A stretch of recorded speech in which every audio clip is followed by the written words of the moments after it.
Richard the Alien Grant. So Butler's number 8 ranking is going to take a hit. Richard Grant in the mild upset. A unanimous decision victory. Oh, look at this. Butler. Whoa! Butler just ran across the ring. Butler just went over there and sucker punched and knocked out Grant. You are listening to Words with a Mad Coach. I am Mad Coach. I am Mad Coach. I am Mad Coach. Coach Sess. Coach Sess. I am Mad Coach. I am Mad Coach. I am Mad Coach. Coach Sess. Coach Sess. You are listening to Words with a Mad Coach. What's up, Mad World? Hey, have you ever heard the story of James Butler and Richard Grant in boxing? And it's this fight where I think Butler was like the favorite to win, but Grant goes in and upsets him. And then when they're announcing the decision, Butler comes across and sucker punches Grant and knocks him out when his gloves are off. So it's nothing but pure hand wraps. You know, like he just catches this guy and just like cleans his clock. And I think one of his corner people had to catch him.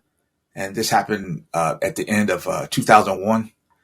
So sometimes when I'm in a mood, I will look at fights and try to figure out, like, why was this guy able to, you know, be in the ring with this guy? You know, like Grant was kind of a journeyman, not the best record in the world.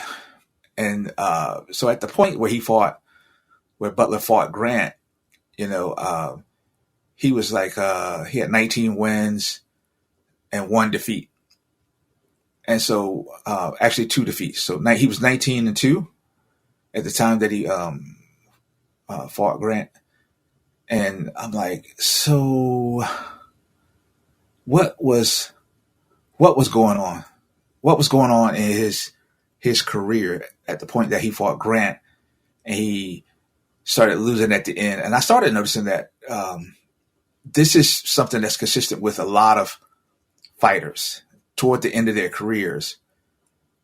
That's when the losses, you know, pick up. And it's even with a great fighter like Muhammad Ali, his losses, he only had 5 losses, but they came toward the end.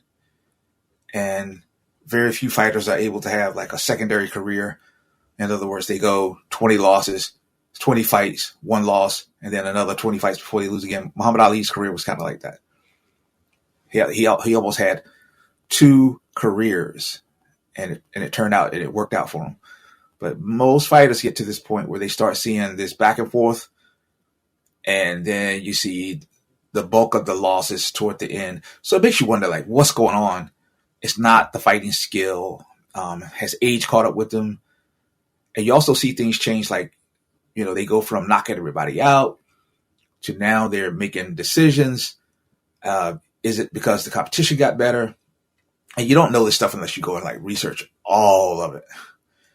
And to be honest, to go and research, you know, 20, 30 fights that a fighter had before he turned to the downside, it's a very tenuous task, and it can wear on your nerves, because the thing about data is, what are you going to do with that data? So a lot of times I hear people talk about, you know, information is only as good as, you know, how you convert it. I learned that from a book that I was reading about baseball stats, and the guy said, you know, he was an actual scout, and he said, the stuff is only good if you put it to use. Like, you can know all the stats and you might get a little bit out of it, but it's only as good as the use of it. And he said, when you have a chain of people that you have to go through, then it's just only as good as the leadership. So in other words, if they don't want to do anything with it, it could be great information, but it's not going to happen.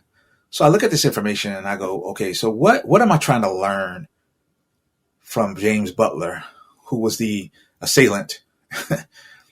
And what am I trying to learn from Richard Grant, who was the victim in this? And so when I started looking at this information, I actually learned some interesting things. So I had to go to internet sources.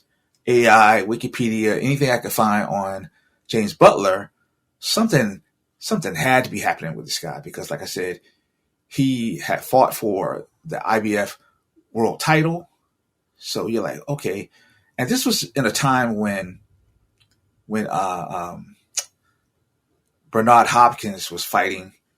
And I remember Bernard Hopkins saying something to the effect of, he was fighting during a time when he was defending his title, and he might have only been making $100,000 to $200,000 a fight. So if Butler, was fighting in that neighborhood, he might have been making $5,000 to $10,000 a fight because he also had a minor title, the USBA super middleweight title. So, it's not the world title, but I'm pretty sure he was making $5,000 to $10,000 a fight. And prior to fighting Grant, he'd only lost once, and he was ranked in the top 10. So this is not this doesn't give you the sense that there's something wrong here. But obviously something was wrong after the way he sucker punched Grant. And I didn't watch the fight, so I don't know if there's bad blood in the fight. I don't know if there's something he said to him. I don't know if he stepped on his foot, stole his cat. Who knows why this guy took his gloves off and decided that this would be the best course of action while they're reading the decision to sucker punch this guy. And in case you're wondering, because this is not the details I'm talking about. In case you're wondering, Butler did go to jail for this assault for about 4 months. The only issue I have is they didn't suspend him permanently, and we've seen this in MMA when Paul Daly, has done some bad behavior and still just went to the next organization and he gets to fight. I think we need to punish these guys, because to me, the bad behavior can be signs of other things and lead to other things. And Butler's story doesn't stop at him going to jail because of this assault. He also ended up killing someone. There's a sports journalist named Max Kellerman. And Kellerman had a brother named, I think it was Sam. And Butler killed him for whatever reason, Don't know the whole relationship. Again, I'm not following the story, and that's not really my main point.